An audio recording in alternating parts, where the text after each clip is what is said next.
আসসালামু আলাইকুম, কেমন আছেন? আলহামদুলিল্লাহ ভালো আছি। তো আজকে ভিডিওটা আমি দুপুর থেকে শুরু করলাম, দুপুরে রান্না থেকে শুরু করলাম। তো এই দেখতে পাচ্ছেন বৃষ্টি আসতেছে, যার কারণে আজকে দুপুরে রান্না করা অনেক দেরি হয়ে গেছে। তো এখন বাজে দুপুর 1টা। বৃষ্টির কারণে আমি যখন রান্না করার সময় হয়েছিল তখন রান্না করতে পারি নাই, কারণ ঝড় বৃষ্টির কারণে আসতে পারি নাই।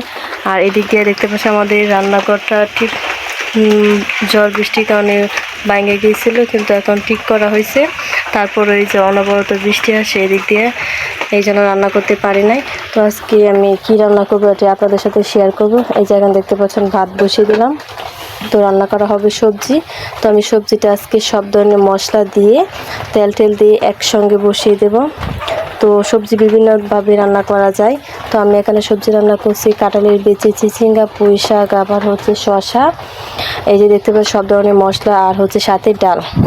তো পেঁয়াজ রসুন আদা বাটা জিরা বাটা সব দিয়ে দিলাম। দেখতে পাচ্ছেন তেলও এবার দিয়ে দিলাম। সব কিছু দিয়ে আপনাদের জন্য শুধু তেলটা দেওয়ার বাকি রাখলাম দেখানো। তো এই যে তেলটাও দিয়ে দিলাম। তো সবজি বিভিন্নভাবে রান্না করা যায়, তো আজকে দেখবো আমি এইভাবে রান্না করব, জানি না কেমন হয়। আমি আরেকবার রান্না করা হয়েছিল, ভালোই লাগছিল। তো মাটি চুলায় রান্না করব। আর দেখতে পাচ্ছেন আমাদের বৃষ্টির কারণে রান্নাঘরের কি একটা অবস্থা। তো রোদ উঠলে সব মাটি দেওয়া সব কিছু আবার ঠিক করা হবে, সুন্দর করে লেপে পোছে। আর এই যে মাটি চুলায় রান্না করব হচ্ছে এইগুলা, এই যে এগুলা বন দিয়ে রান্না করা হবে। তো পরে আবারও দেখা হচ্ছে আপনাদের সাথে।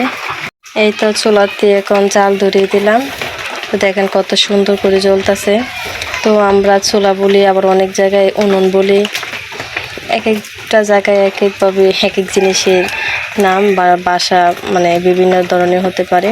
তো আমরা আমাদের এদিকে চুলাই বলা হয়, আবার অনেক দিকে উনুনও বলা হয়। তো আজকে আর কি রান্না করা হবে, এই যে দেখতে পাচ্ছেন মাছ, এটা হচ্ছে বিকেট মাছ।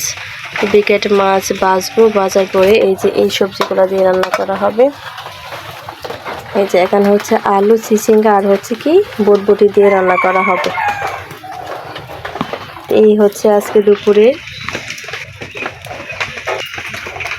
আজকে দুপুরের খাবার। তো আপনারা অবশ্যই বলবেন যে কমেন্ট করে, এত নোংরা জায়গা কিন্তু কিছু কারণে আমাদের রান্নাঘরটা একদম ভাঙা পড়ে গেছিলো। তো বৃষ্টির কারণে ঠিক করতে পারে না, 2-3 দিন রান্না করতে অনেক কষ্ট হয়েছিল। এই বৃষ্টিতে ভিজে আমার আম্মা আমি রান্না করছিলাম। তো যাই হোক, উপরে চালটা দিছে, চাল দিয়ে বেড়া দেয় নাই, শুধু একদিক দিয়ে। আর এই যে এই সাইড দিয়ে এতটুকু পরিমাণ বেড়া দেওয়া হয়েছে। ওই যে দেখেন এতটুকু জায়গা ফাঁকি এখন পর্যন্ত আছে। বাবা জান নিভে গেছে। তো বৃষ্টির কারণে এই যে এই বনগুলো একদম ঠান্ডা হয়ে আছে, তো জ্বলতে অনেক বিরক্ত করতেছে দেখা যায়।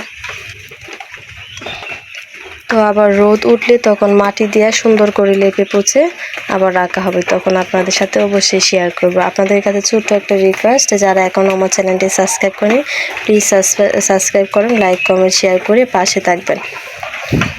মাছগুলো বেছে নিলাম, এদিক দিকে এই যে তরকারিটা যেটা দিয়ে মাছ দিয়ে রান্না করবো ওটা কষাতে দিয়ে দিলাম। আর এই দিক দিয়ে দেখতে পাচ্ছেন আমার সবজিটা প্রায় একদম কষা কষা হয়ে গেছে। আর এই যে ভাত রান্না কমপ্লিট। তো এই যে দেখতে পাচ্ছেন এটা হচ্ছে 5 ফোড়নের গুঁড়ো করা আছে। তো এটা আমি একটু হালকা অল্প, দেখতে পাচ্ছেন অল্প আমি উপরে দিয়ে দিব, কারণ এটা হয়ে গেছে। তো এই যে দেখতে পাচ্ছেন আমার সবজিটা হয়ে গেছে, এটা একদম সবুজ সবুজ হয়েছে। হলুদ আমি একদম কম দিছি। অনেক সুন্দর ঘ্রাণ বার হচ্ছে। আপনারা এইভাবে বাড়িতে রান্না করে খাবেন, দেখেন ভীষণ ভালো লাগবে। তো এখন পর্যন্ত দেখেন বৃষ্টি কমে নাই, ঝিরিঝিরি বৃষ্টি আসতেছে। যাই হোক, জোরে বৃষ্টি আসলে আমার রান্না করা হতো না। এই যে দেখেন কি কাদা। তো এই যে এখন চলে আসলাম আমি এই যে চাটনি পাতা, অনেকগুলো চাটনি গাছ হয়েছে দেখছেন গাইস, দেখেন কি সুন্দর হয়েছে, মাশাআল্লাহ অনেক সুন্দর হয়েছে। এখান থেকে আমি একটা পাতা নেব, আর দুটাই নেই, বেশি নেব না। তা মাছের তরকারি তো হয়ে গেলে তখন দেব। চাটনি